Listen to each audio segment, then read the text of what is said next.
Coming up on this episode of Student DV, we'll learn how to remember author's purpose, we'll get some hugs, and we'll play some Australian basketball. All this and more on today's episode of Student DV.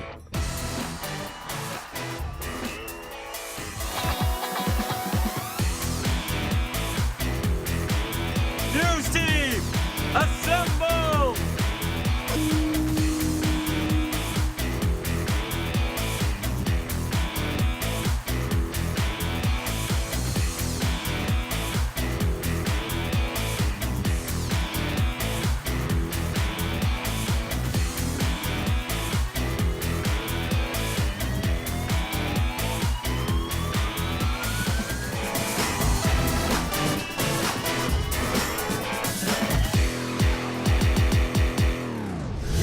Hey everyone, I'm your host Sam Spinner.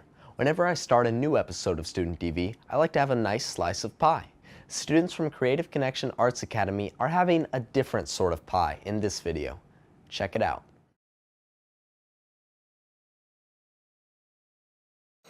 Ooh, I wonder what pie means. Duh, it's a sweet dessert. Actually, it's 3.14.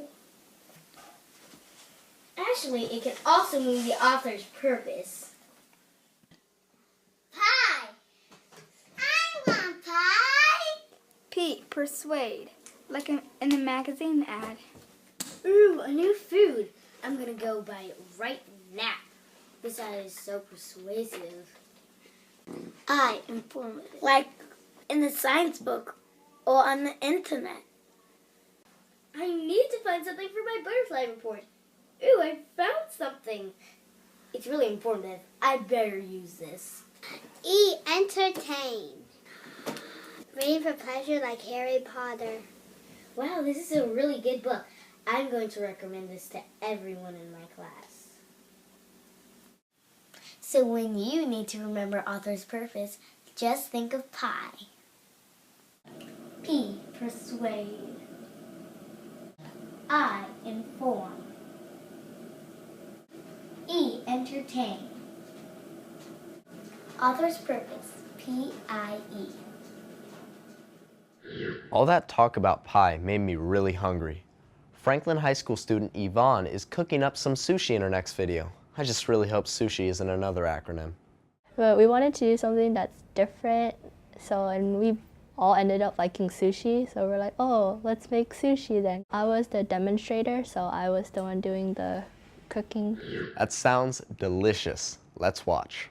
Hi, my name is Ashanti, and today we'll be teaching you how to make sushi, particularly makizushi, which is basically a rolled sushi wrap in nori or seaweed. It is made with the use of bamboo mat called makishu. Originated from Japan, sushi has now become popular all over the world and comes in many varieties to suit everyone's taste. Today, Yvonne will be demonstrating on how to make makizushi. Let's begin. You are going to need nori paper, salmon, crab sticks, avocados, cucumber, sriracha, rice vinegar, Japanese mayo, bamboo mats, rice, saran wrap. You're going to want to wrap the bamboo mat with saran wraps to prevent rice from sticking on it. Cut avocados into half-moon shapes.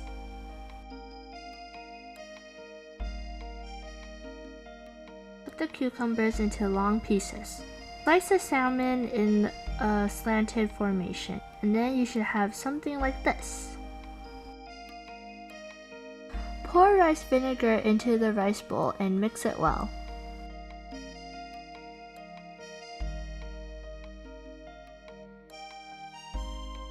Place seaweed paper on the mat. Scoop some rice and place it on the seaweed and spread it out and make sure it's even.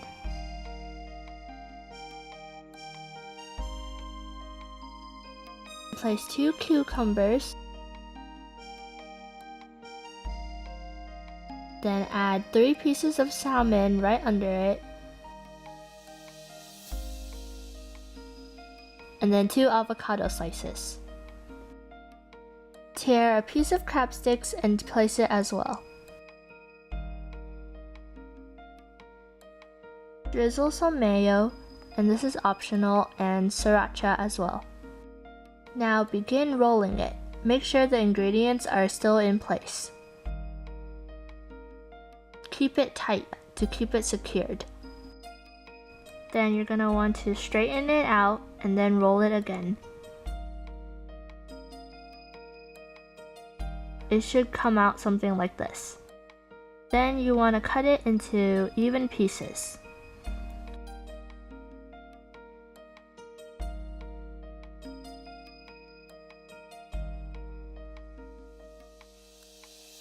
Ta-da! You now made maki sushi. So remember, all you need is white rice, seaweed, fish, and a bamboo mat to make your very own sushi, to balance the flavors and maintain the traditional culture of sushi. Are you a bystander or an upstander? Students from John Erhardt Elementary School are asking this important question in their next video. Here's producer Megan with more on making her video. At first, I was watching because we didn't have my turn yet. But then I was an upstander when I saw my friend Eva throw the trash on the ground. Somebody threw the trash on the ground and nobody washed, but the second time somebody threw the trash on the ground and somebody picked it up. Let's check it out.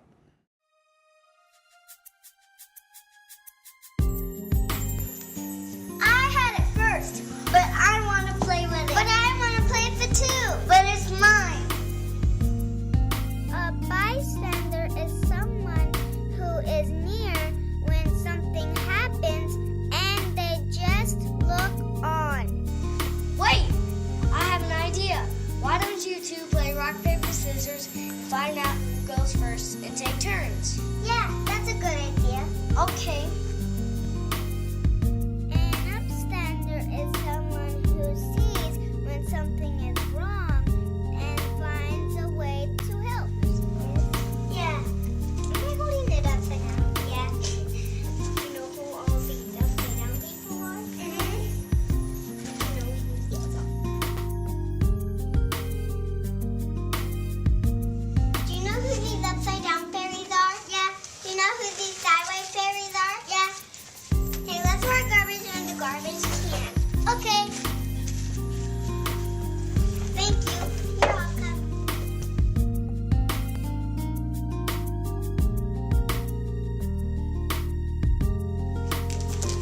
I can't get this in.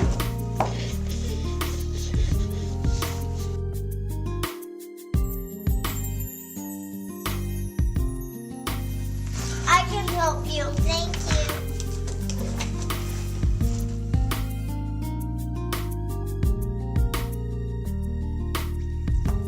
Bystander or upstander? Which one are you? Our next video talks about one of my favorite things, hugs. From Winston Churchill Middle School, here is hugs. Bring it in. Come on, bring it in. Is it filming? I think it is. All right.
I hope you stay tuned after this break. There's so much more Student DV to come.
Did you know 65% of a household's water use goes to landscaping, and of that, 30% is lost to overwatering or evaporation? Adjusting your sprinklers can avoid overspray and runoff and save more than 40 gallons every time you water. Prevent overspray and runoff. For more information, go to www.bewatersmart.info. Have you ever heard yourself say something like, "Oh, dude, those are some pretty cool shoes." And my mom got them for me yesterday. I wanted red, but no, gray. They're completely useless. Before you complain about what you don't have, think about what you do have. Think about the kids who would be happy with what you consider useless. Oh, dude, this is some pretty nice shoes. Thanks, my mom got them for me. I kind of wanted red, but I'm just glad I got new shoes. They're pretty cool. We're grateful. Just the little things can brighten someone's day.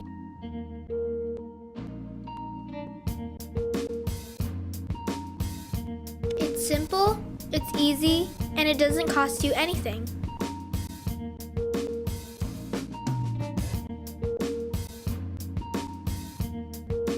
So remember, just smile. Welcome back. Students at Natomas Charter School love to make videos and play football so much they decided to put those two things together. Producer Brodie will bring us up to speed. Our video is on how to play two-hand touch football based on flag football. We all really like football. The most challenging part about making the video was actually putting it all together and editing it with the voiceovers. It was kind of hard to get it on time. Let's watch. Hello, my name is Steven Nicola. Hi, I'm Brodie MacMurray. My name is Christopher Kaya. And we'll be teaching you about how to play two-hand touch. It is important to run around before you play two-hand touch football. It will get your muscles warmed up and ready to play, and so you won't pull a muscle.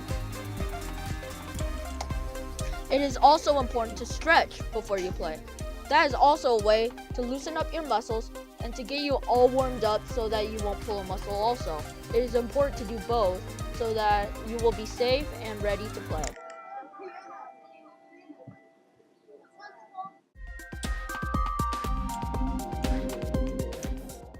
The center is a person who snaps the ball to the quarterback. That is the center. The receivers are the people that catch the ball from the quarterback. That is a running back who gets a handoff from the quarterback, and that's a quarterback who throws the ball or hands it.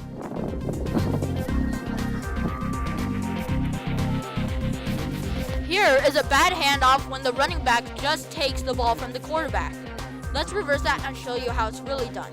The center snaps it to the quarterback, and then the quarterback gives it to the running back. Here is a proper throw, well, that gets intercepted by a defensive player. A proper catch starts always with the receiver, who gets a magic triangle above his head and then puts his pinkies together from the bottom of his hip. Here is a throw from a player to another person while it's a catch. From football to basketball, students sure do love their sports. But what about students from other countries? Centre High School takes us inside the world of Australian basketball in our next video. Here's producer Keiota with more. I learned their culture, learned what they've been through, because they went to different places before they made a trip to Antelope. So I learned a lot about them. They learned something about us, but we also learned about something about them, which you will hear me my stand-up. And it was just cool to really get to know them and make new friends. All right, let's watch some Australian high schoolers hit some J's. Have you ever wondered what a sport is like in a different country? That's exactly what the 8-player Australian girls basketball team was wondering when they came to Center High School.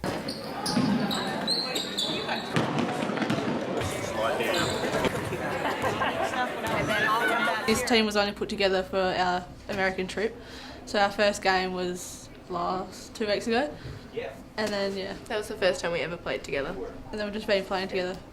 Even though we haven't been, we've only played, the games in America together, we've, connected really well.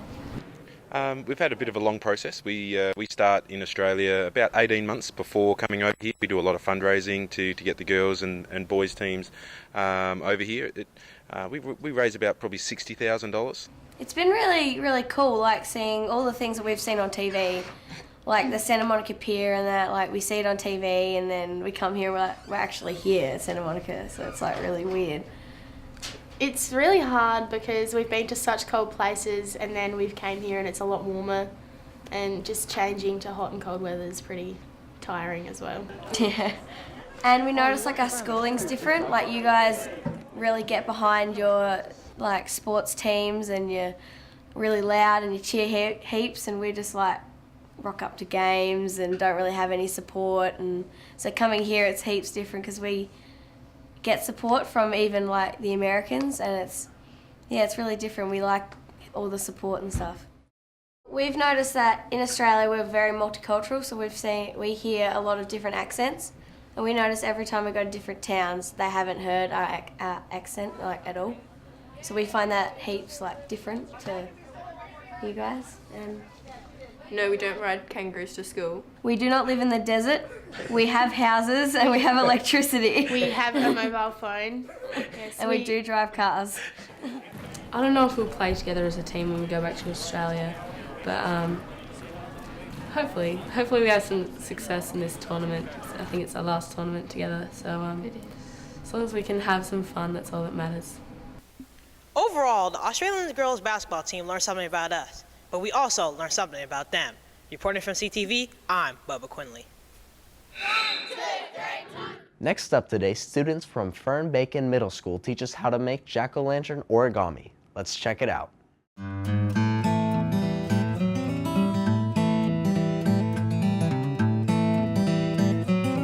This is a video of how to make a jack-o'-lantern origami. You'll be needing colored paper or origami paper.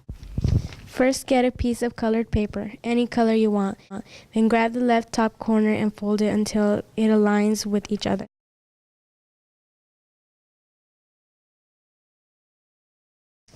Then you'll grab the bottom and fold it up to the line of the triangle.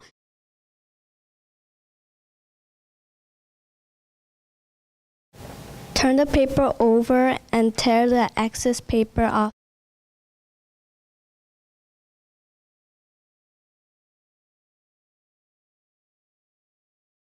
Grab the right corner and fold it to the opposite side.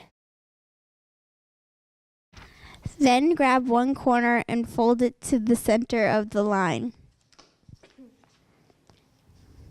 Repeat all steps until corners are folded. Open all the corners and your model should look like this. Grab one corner and fold it up to the first line.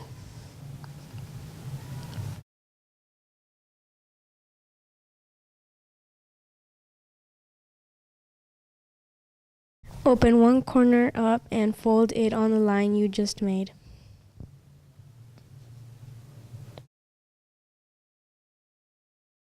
And turn your model over. Once you turn your model over, you should see 3 sides you just folded. Turn the paper and fold it to the first line. As you fold it, you should see the trap layer. Let it out and fold it to the line. Repeat all 3 corners until your model looks like this.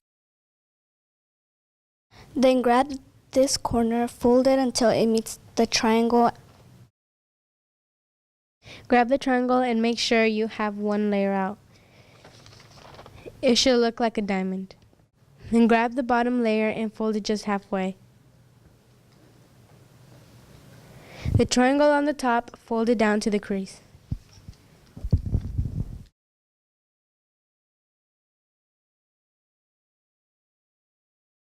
Grab the second layer, fold it underneath and back up again.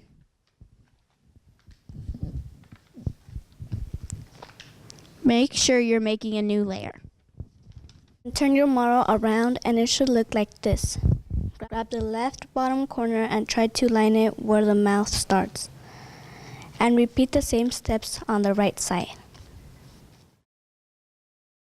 Grab the left top corner and fold it down to the middle. Do the same thing to the right side and your model should look like this. Open one up and tear the side just a little bit. Repeat the same step to the other side as well. As soon as you tear it, fold the flap up.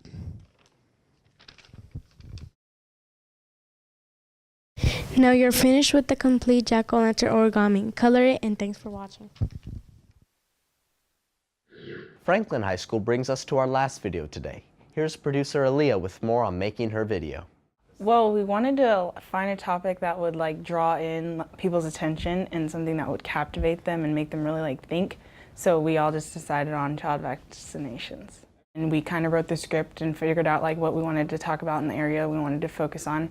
And then Jordan and I, my other partner, we worked on the camera and basically the B-roll that was needed and things. Let's watch vaccines. 2014 is a new year of opportunities and changes. However, many of the issues from last year have rolled over into this year. One of these issues is public health. There is a large debate nowadays about whether or not Congress should enforce child vaccinations and whether or not there should be more research and more tools and opportunities for vaccinations. The purpose of vaccines is to introduce a body to proteins that are present on infectious bacteria and viruses so that the body builds up some antibodies, which are weapons against these infections. And so before the body actually sees the real organism, it's going to know what it looks like and have the weapons at its disposal. So the vaccines help to teach the body to fight the infections before they happen. So if vaccines are vital to one's health, then you would assume that more people would be vaccinated. However, 3 in 1,000 people go around unvaccinated. This might not seem like an issue, but these people are located geographically, and this might actually cause a problem to the public. There's mumps and chicken pox that occurs because in recent years, I think our generational memory is very poor. We forget that not so long ago there were people in iron lungs and people having very debilitating diseases where they die or become blind or disabled because of these diseases. So I think it's very important that the kids get the vaccine, and if not, there can be epidemics. And even now, if we don't have vaccines for certain types of flus, we can see lots and lots of people affected.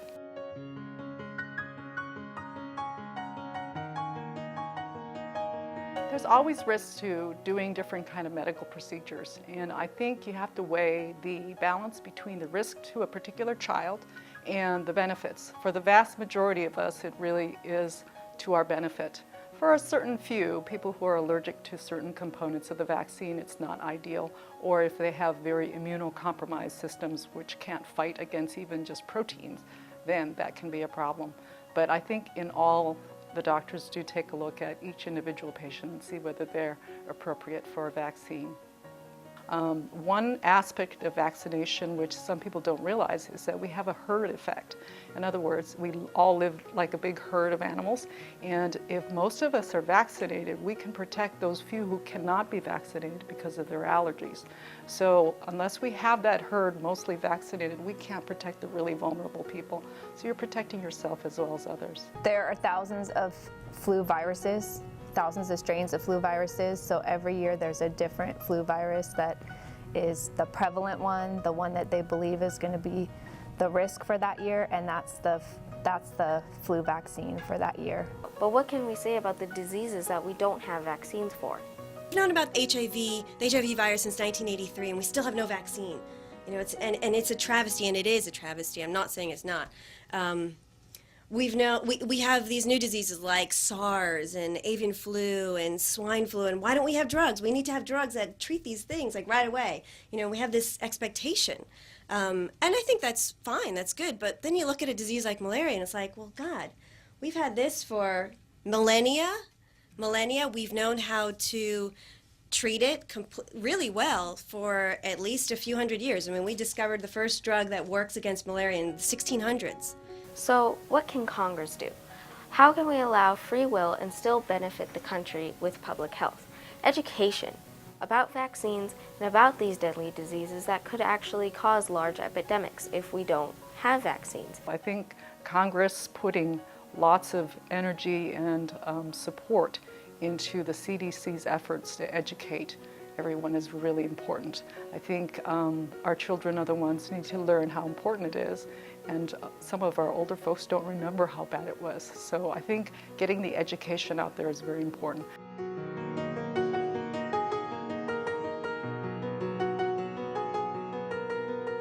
Making decisions like these can be very difficult. That is why we did our own research in order to help enhance our point of view about vaccinations and what Congress should do about them. Some diseases such as smallpox killed off millions of people over thousands of years, since 10,000 BC. You can see some of these diseases in the mummies from Egypt.